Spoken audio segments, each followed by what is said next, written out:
So Speedsters, The Flash Season 6 Episode 6, License to Elongate. I enjoyed this episode for several different reasons. I mean, mainly because it was very much so Ralph oriented, as in the title's name.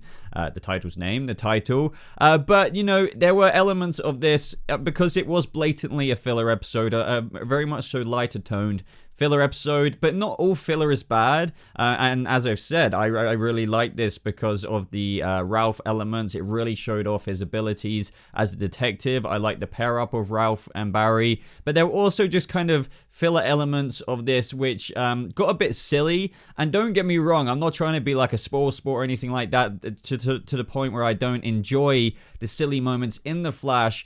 But sometimes I feel like it takes away from the show, at least for me. Maybe it's just my taste. Like, I fully acknowledge that my tastes are sometimes more into the darker, grittier stuff. And the thing about The Flash that I find, a lot of the times it balances out both sides. Like, sometimes you might not get any silly stuff for quite a while, for quite a long time. And then along comes an episode like this, which maintains like a regular Flash feel of an episode. But then it does some really silly stuff, which is comedic, which is, you know, funny. But it just kind of reminds me that this very much so is the CW. And when I say that, that isn't like a bad thing.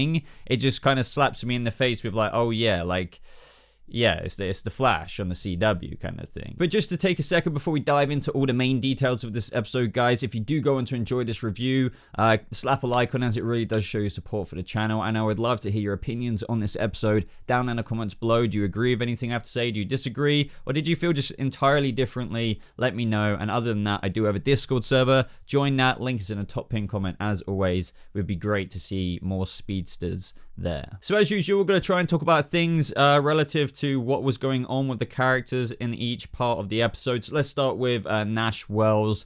Yet again, it feels like maybe it's just because there's been a bit of a break as well. Getting into this room has been dragged out, but that is not unusual for like CW shows. I mean, I feel like stuff has been done like this even on The Flash before, where there's something the team needs to get to, and it's almost within, like, you know, reach, like it's literally behind a wall, but that will also be like skipped out through multiple episodes. And even though I get this, and like they probably want to save it until literally Crisis starts, and this room will be used and utilized throughout Crisis potentially, you know, I just want to get behind there now. And this episode saw Nash Wells kind of team up with Allegra Garcia. If you guys remember, she has the same powers as her sister Ultraviolet, who also made an appearance this episode. And yeah, there's not a whole bunch to say, to be honest, apart from the fact that she learned all about the multiverse, and Nash Wells even dropped that Barry Allen is the Flash. I guess they're just bringing her even more into the fold, as we do have Team Flash members, or should I say new Team Flash members this season. And Allegra, you know, I am liking her. She hasn't warmed to me completely yet, but her interactions this episode with Nash Wells were more than, you know, I guess, you know, than enjoyable. The most interesting thing that I took out of this is just more stuff from Nash Wells himself. For example, you know, Nash Wells said at the beginning of the episode, he's going to do here what he does on all other Earths, create fear. He's a fraud. He's a false god. And as I said, like, apart from that, like, let's mesh over everything else. The most interesting thing was that at the end, he said, let's just say you remind me of someone. And she was like, what, another doppelganger? And he said something like that. And this just made me think, I knew, well, I mean, I can't confirm this, but it runs along with my theory of ever since we've even seen him, I was saying, what if, you know, the reason why he's so adamant about going after the Monitor or Marnova is because, well, he's from an Earth that has either been hit by the antimatter, by the anti-Monitor, which is a bit less likely directed towards the Monitor himself. But what if his Earth is a consequence of one of the Earths that Marnovi basically destroyed to test the heroes, just like Earth 90 with, you know, the 90s Barry Allen Flash, you know, played by John Wesley Shipp in Elseworlds, who we will be seeing again in the Crisis crossover. That would be pretty good, you know, character drive for Nash Wells. It would explain a whole lot. And also with the Allegra reference saying, you know, and how he took his time to just kind of appreciate this almost sentimentality in his brain of like, like remembering what it was like with his version or somebody he knew, as he said, something like that, with potentially his daughter. Like, so you could argue Nash may have had another Jessie, if you will, on his world, but he lost her due to whatever maybe Marnovu has done, and this is why he's been kind of patrolling around the multiverse to try and find a way of accessing Marnovu in a way. I don't know. We're gonna have to wait and see how that unfolds. But it kind of lines along with my theory, and I kind of like that. I could be wrong, but let's just say for now, I'm assuming that he's lost somebody, all thanks to the Monitor. And, that's fair enough, because, whatever you think of the Monitor, with however helpful he's being, or this, that, and the other, he's also been a major dick. As in, like, think about what he did to Earth 90. That a whole Earth just gone, and other Earths, just because he wanted to see if they could, like, stand up to the Anti-Monitor. That's very dark. And think about all those innocent lives lost. So now let's talk about the Chester Runk side of things, just in terms of Cecile and what I was saying in the intro of this video. Like, I'm not going to dive too deep down that rabbit hole, because I kind of feel like I summarized it a bit with, the silliness. Okay, I'll say one more thing. I feel like the CW can do what they did in today's episode. Really light, fillery stuff, enjoyable stuff, silly stuff. What I mean by silly stuff is this episode was silly in multiple different areas, and that is entertaining.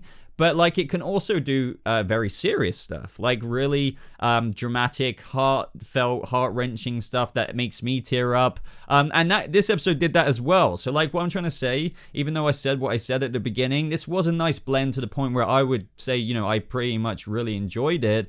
But it also gave me different elements of where I was like, I don't know, that's kind of a bit too maybe cringe for me. I know some people who are into the CW, because the CW does tread that ground a lot more, because it's the CW after all, with all of its shows, whether that's Supergirl, Batwoman, Black Lightning, and whatever else, Legends and stuff. But one thing that came out of this storyline with Chester, because do I really need to go over like what happened, is basically Cecile trying to help him get a date with a girl by getting coffee, by using her empath skills. And I get why she was so driven to do this, because after giving up the DA position to help out metahumans, she doesn't know who she is anymore. Like, I get it, I sympathize, I guess, Cecile. And the thing is, I really like the actress who plays Cecile.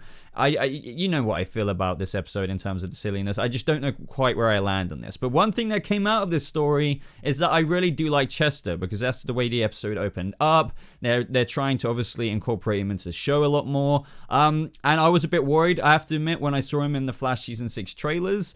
But I feel like he's a good fit. I really do. I have no objections at all. So he gave us a Star Wars reference in terms of Alderaan on a bad day. He won my heart there. So yeah, there really isn't much more to say about this storyline that was bled throughout the episode, other than, yeah, I guess where I land of it, and the best pro out of it is Chester, because I feel like his humor could be cringy, but the way the actor delivers it and just the way his character is, I feel like it fits him. It doesn't come across disingenuous. It generally comes across like, as funny as Cisco is, it fits him. And it isn't fake or forced, and Chester just kind of feels a similar way. But now we can finally reach the main chunk of the episode, which is, of course, it all started off with Barry wanting to hand the kind of role of Central City's sole protector to Ralph Dibny, aka the Elongated Man. He was going to hold a press conference where he gives him his official emblem, which is really cool. This is what I mean. This episode, I really like Ralph. Back in season 4 at the beginning, I felt the complete opposite. Depends how long you've been watching me. You will know that I fluctuated a bit in terms of how that went, like most people did along season 4, with the way he kind of acted, the way his character was. We couldn't really feel him out until I guess we did, and he was a good character. This season, he is the definitive Ralph Dibny. This episode shows that extremely well. It really showcases the Elongated Man in terms of his comic book self. It was great. He was even teaching Barry lessons this episode because Barry screwed up. So I really appreciate that. Of course, we're diving deeper into the Sue Dearborn case, as I believe she was at this venue around 6 months ago, or at least the main evil guy, should I say, the host of the party, said she hadn't attended any public events for 6 months. But so there's definitely more than what meets the eye with this whole thing, which turned out to be a whole underworld kind of party or gala, whatever you want to call it, for criminals who can bid on this satellite missile launching city exploding thing in space, which is just crazy. I feel like the kind of silliness of this episode didn't really give the gravitational weight as to how serious this kind of party was, like in terms of how it was probably the worst of the worst criminals. Now, this should go without saying, but of course this episode was very James Bond inspired, whether that was from just the suits, even the characters, like the villains, Ralph with his camera tie, when they were tied up in the chair, just like in the trailer that we saw. We finally got to that episode now, which is just weird because it feels like I watched that trailer yesterday. And the way they kind of busted out of that chair with the turret against them, it was all heavily James Bond themed, especially with the music when they were finally facing down at the bidding of the missile launcher in space. There are other little nitpicks that I kind of have. It's just like very convenient that Ralph just managed to like literally save like Central City from getting exploded and knows how to terminate that bomb thing, you know, like, or should I say the device that controls the satellite. That's all nitpicks. I know a lot of you don't care about that, but I just feel like it would be unfair of me to not to point it out when I've done stuff like that last season with Cicada and stuff like that. So I know you can just go along with things for the ride, but little things like this is just me, maybe. It does bother me a bit, but like, you know, I get how you're meant to just go along with the ride at the same time. But at the same time, I know other people would criticize other TV shows if they did things just as conveniently as several other things in this episode. You know, it was just a bit like, But that ending, guys, was really, you know, beautiful, to be honest, because at the beginning, or should I say when they were tied up, Ralph pointed out to Barry that Barry Allen is just as important as the Flash. That made me like almost tear up, like just like Barry did in his suit. But when you had that moment when he got the Medal of Honor at the end, that was something really special. What I like most about scenes like this and what the Flash is doing so far is that even though we know that Barry is going to be alright in the end, whether he does legitimately die and somehow he comes back from that in Crisis, whether that is the cliffhanger and we have the Christmas break, doesn't really matter. We know he's going to be okay for the rest of the Flash season 6 and we're going to get season 7, la-di-da-da. But what the Flash is doing in moments like this, you could even see it in Grant Gustin's acting and the scenes that they're giving us, is that it's setting us up to, like, you know, it's just a nice thing for Barry considering he's going to die, and it makes me feel that way. It's like, not only is the Flash getting recognition, but, you know, this man, like Barry Allen himself, who's done so much to save the city as well, is getting his respect. In these moments, it truly suspends my, disbelief of that, because I'm in it with Barry, and it's a nice moment. So brilliant. As for the end of the episode, guys, yeah, again, it feels like they're really setting up the Black Hole organization to be the second half main villain, and as we know, it might not be like multiple members will be involved, I'm sure, but that doesn't mean that there won't be a central villain figure, if you know what I mean. And we've already spoke about that with a speedster, but I won't get too deep into that. But, you know, as Iris said, you couldn't actually see the pin like we saw in a previous episode with the introduction of Allegra and her sister,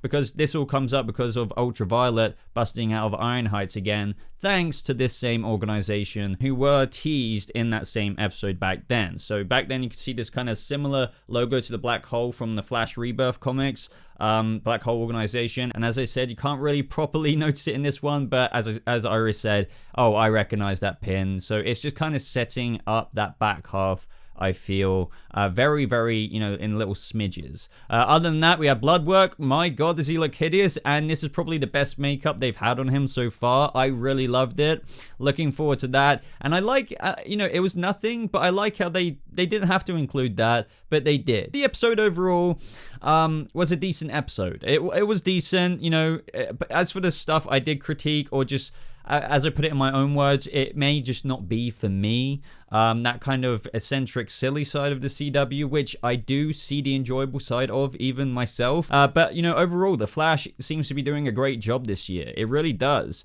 I haven't nearly as complained as much as what I did last year with the Cicada elements. So kudos to The Flash. Seriously, kudos to Eric Wallace. You know, I don't like every last minute detail of everything. I don't think that's possible. But it's seriously commendable. Keep doing what you're doing.